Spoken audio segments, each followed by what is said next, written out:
Hey, welcome to Jim Pixels, where I play retro games for an hour or two and tell you if perhaps you should too. If you want more content like this, don't forget to hit like and subscribe to the channel. It actually helps both of us. Huzzah! This week I'm taking a look at the sequel to a video game classic. It's called Fade to Black.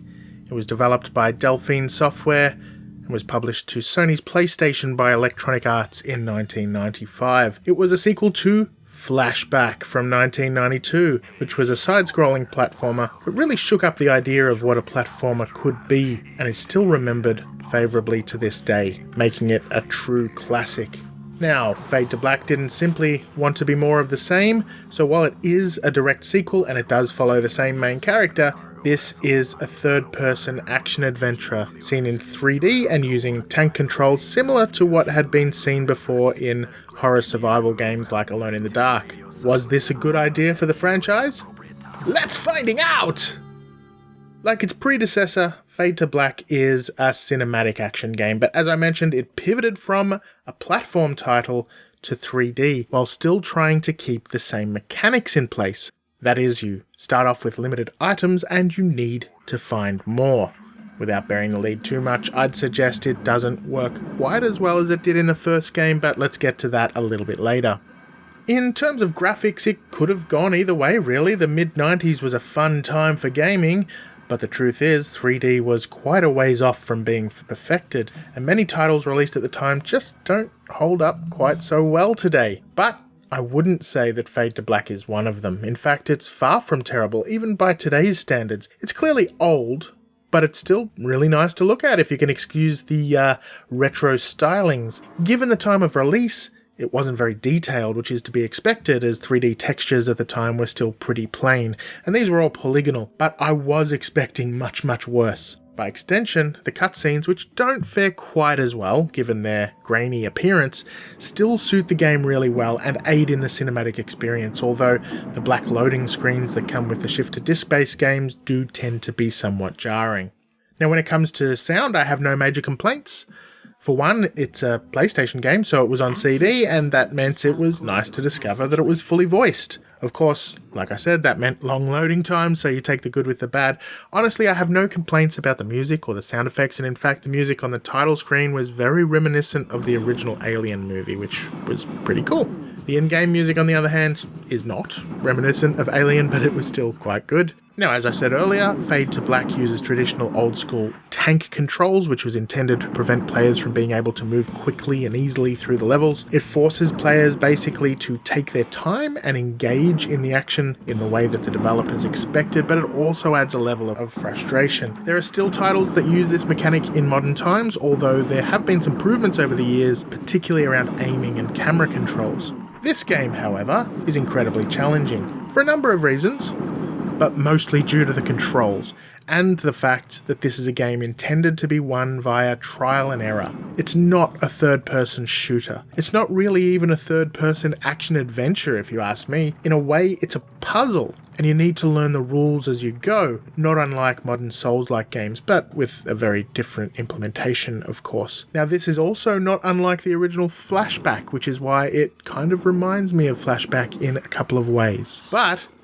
if you want an example of the frustration, I died here because there was some kind of slime or something on the ground that melts your skin and just kills you. This is the first time I'd encountered it, and I had no idea it existed. I didn't even see it initially. Stupid slime.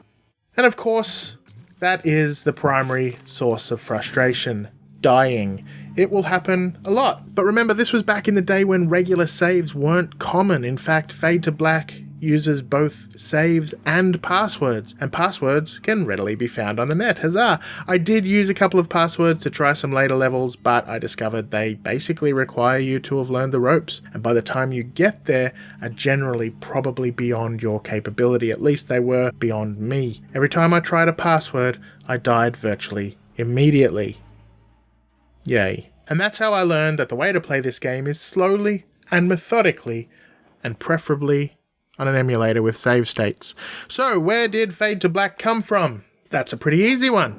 Flashback was immensely popular, and Delphine knew they needed to make a sequel. Why the change from a 2D platformer though? Well, The release of the PlayStation and all the 32 and 64-bit machines really heralded the era of 3D, and there were plenty of 3D games released at the time and in the years that followed.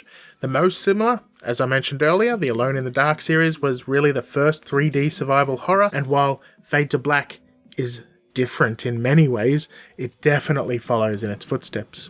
And, as I also alluded to earlier, this was far from the last 3D action-adventure game. BioForge, for example, released in the same year and looked kinda similar, probably due to the fact it was also a sci-fi adventure that started with the player escaping from a prison cell. The Resident Evil series debuted the year after, in 1996, you might have heard of that one. Other similar titles include Tomb Raider and Shadow Man. System Shock, while differing in that it was a first-person shooter, was similarly a futuristic title. Now, being such a high-profile sequel and one that reviewed quite well on release, it's likely to have had some influence on several of these titles, although it has never been explicitly stated. Now, it was primarily a PlayStation release, but Fade to Black was also released on PC in 1996, and never officially remade or ported anywhere else. There was an unofficial Dreamcast port made by Josh Prod and released in 2018, but surprisingly, Fade to Black isn't available at the moment on any modern platform. Not on Steam, not Good Old Games, or GOG as it's called these days, not anywhere, so you kind of need to track down the original if you want to give it a spin. The good news is, being so popular, it sold truckloads back in the day, so it's not hard to track the game down, and it won't actually cost you a pretty penny. It's not free, but hey, it's not too bad. And a little fun fact that I discovered, the cover art for the game was done by Jean Giraud. If that's how you pronounce his name, I don't know. He's also known as Mobius, who was the artist behind the incredible comic book series, The Inkle. If you like sci-fi space operas, The Inkle is well worth your time. It's a classic for a reason. Now overall, I'm divided as to how I feel about this game, to be honest. I loved Flashback, and while the main character is the same, and there are certain elements, as I mentioned, that remind me of Flashback, it is not the same experience. Flashback still plays extremely well, but unfortunately, due to the outdated mechanics, Fade to Black is frustrating to play. That's not to say that I didn't improve as I played, and I'm also not saying I didn't like the game, to be clear, but it was frustrating, especially the cheap deaths. And let's face it, these were a deliberate addition. As I mentioned, this game was designed to be played and beaten via trial and error. Now, as an impatient human being, this didn't gel well with me, but your mileage may vary. I do recommend you check it out if you can though. Just keep my comments in mind, otherwise you might nope out after a few minutes. I know I wanted to initially. Give it some time. Anywho, thanks for stopping by my little part of YouTube. I hope you enjoyed your stay. And I hope to see you back here again next week for another retrospective. Let's play all the games.